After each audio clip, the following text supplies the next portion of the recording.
Ata Maria, I'm Sherry Kinnear and these are the latest New Zealand Herald headlines. US President Joe Biden has taken aim at Russia in a speech to the UN General Assembly. It came just hours after Vladimir Putin delivered a televised address to Russians about Ukraine. Putin warned he's not bluffing over nuclear weapons. Those trying to blackmail us with nuclear weapons should know that the tables can turn on them. Biden says the United States is ready to pursue critical arms control measures. That you cannot seize a nation's territory by force. A nuclear war cannot be won and must never be fought.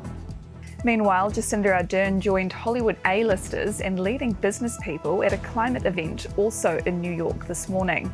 The Prime Minister spoke at the Earthshot gathering, where other speakers included the likes of Michael Bloomberg and Matt Damon.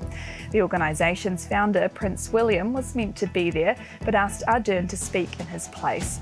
Newstalk ZB Chief Political Reporter Jason Walls is in New York. Jacinda Ardern is expected to address the UN on Saturday and is also expected to take a strong stance against Vladimir Putin. Meanwhile, for the rest of the day, Jacinda Ardern has a number of events, including a very important bilateral meeting.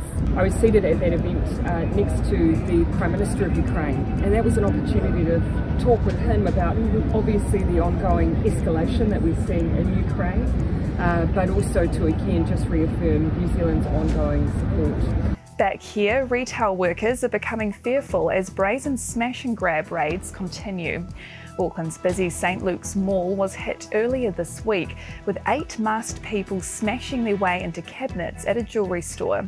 At a clothing store nearby, a worker rolled down shutters and ushered customers into a back room for safety. Retail New Zealand say everyone in the sector is concerned and that it's only a question of time before someone gets seriously hurt. It's been revealed the cyclist killed in Flatbush at the weekend was a road biking fanatic and former Ironman who represented New Zealand. David Brian Lane died on Saturday during a long-distance training ride following a collision with a vehicle and several parked cars. An off-duty police officer involved in the accident has been stood down from duties, but no charges have yet been laid. And the Foreign Minister suspects other motivations are at play in the scrutiny of contracts involving her family members. The Public Service Commissioner is looking into how conflicts of interest are handled for government contracts. Nanai Mahuta says she's declared everything needed and asked Public Service Minister Chris Hipkins to take a look when stories persisted. And those are the latest New Zealand Herald headlines. For more stories and to stay up to date, head to nzherald.co.nz. Kia pai te rā.